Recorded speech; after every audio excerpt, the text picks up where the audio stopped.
Do you have any recollection of meeting him, and could you say a little bit about your recollection of meeting him? I can't possibly say I knew him well.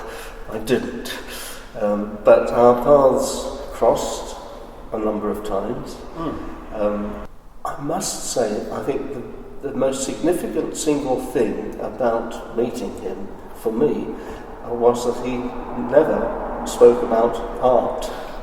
And that, for me, was wonderful. And I don't, because I couldn't have actually joined in the conversation sensibly. Let me tell you that the 2 or 3 times that our paths crossed, when there would have been, in 2 of them at any rate, the opportunity to talk about his painting and art in general.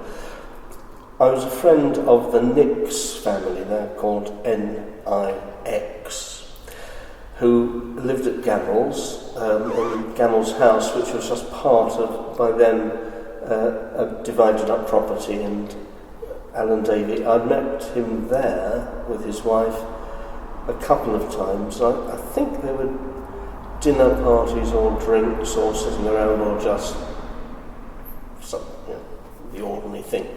So that's when I first, and I can't think when that would have been, I think the 60s.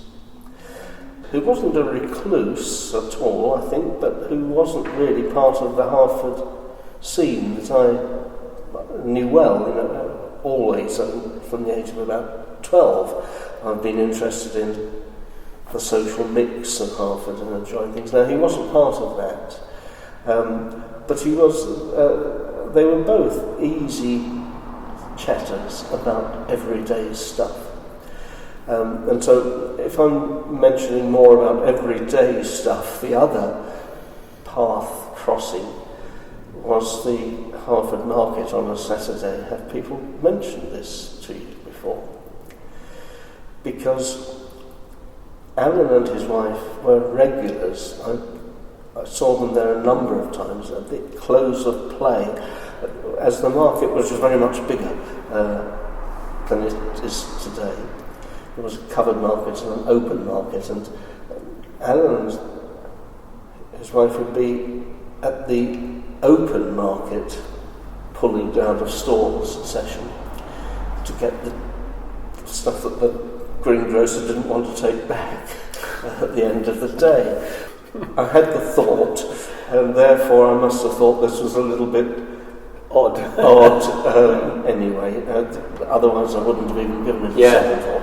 And I think now, a long time back, of course I can't remember, I think probably we didn't have a conversation then. I think possibly he wouldn't have recognised me because previous stuff had been so limited and in a different context. But I can still see his figure, particularly tall and lanky, as it were. Moving. What sort of year would that have been? Well, I think it must have been the 60s or 70s, end of 60s, I should think. And the other time, of course, was when we both had a misfortune together, Alan Davie and me. Our misfortunes happened separately, but we landed in the same place, which was the QE2 at Welling Garden City. And I'd been in for a day or two when he came in, I think, late in the evening with his wife, who at that point was having a memory loss challenge.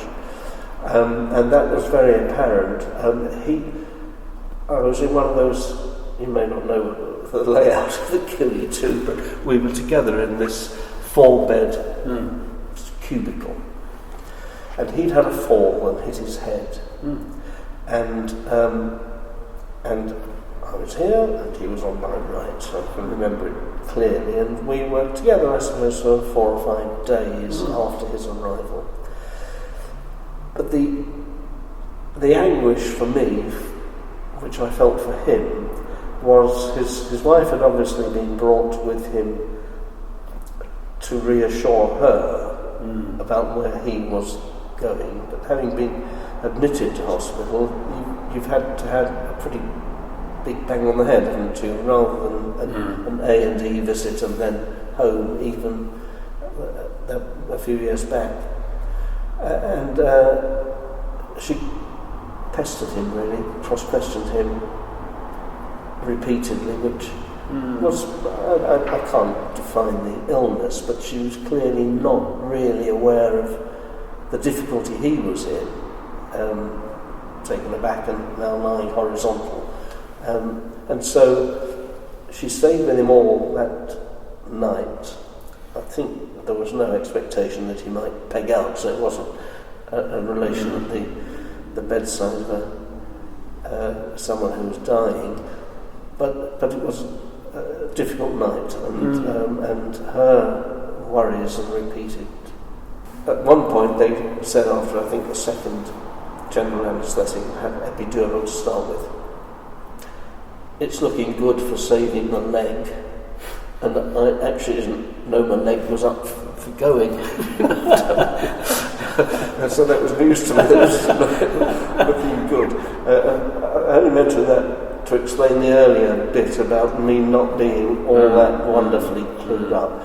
But what we did talk about was Hertford town centre in an apposite sort of way, and how the town was changing, and he was clearly had a regard for the place, which interested me a lot, because I wasn't sure how much, because he wasn't socially part of the things I was normally in, how much it mattered to him where he was living and then shopping. But thank goodness we had a market that suited the family well. Do you remember any of the things he said about? No, I don't, Andrew, and that's the difficulty really when I'm a fraud coming here, because I couldn't, without making something up, say that he was bewailing the demise of something or other in Hertford, because I don't think he was. But I know we were talking about that because I remember what pleased me, that was something that was, well, we had in common, and he was prepared to chat in. But the biggest thing of all, as I said, was that at no point was I asked about my taste in fine art or any other thing, because I would have been a bit stumped. I had seen some of his work at that time, so I knew that it wasn't Turner, and it wasn't Constable. So I was, and it was more difficult to talk about.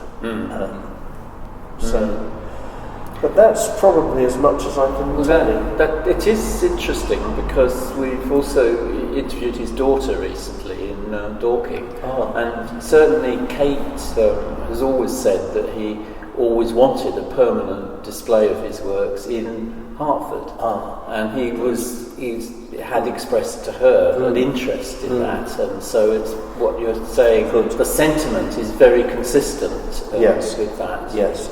I know that I remembered something else, because the alternative, which was not to like Hertford, was what I was waiting for. And thinking, well, okay, artists have to live somewhere, but I think place matters, and it clearly was all right for him. I'm sure the place up at Rush Green mattered more, but the town was all right for him. And then the other question that sort of comes to mind out of what you said, and it was with the dinner party, more the sense of how he maybe socialised or didn't socialise, because there are some sort of images of him as this sort of reclusive artist that never said anything to anyone, but from what you were saying, it sort of suggests that perhaps the sense, without needing to remember any of the particular details, that did he seem sociable generally? Yes. It wasn't. There was certainly no sense of needing to sort of prise open reluctant conversationalists. On the other hand, the conversation was, I'm sure, very ordinary and straightforward, and not deeply intellectual, and not party political or anything. It was the chat about the news of the day, really. And the same in hospital, because 4 or 5 days, I guess it was, of just intermittent chat. Wasn't I mean, some people do actually ask for the curtains to be drawn round them, don't they, just to get away from hospital sounds and busyness, and there was none of that, even though he was nursing I think it was a bang on the head. I don't think it was a broken limb or anything like that attached to it. And he was just brought in presumably for observation. But Kate will probably remember that incident because I guess she rescued Mother.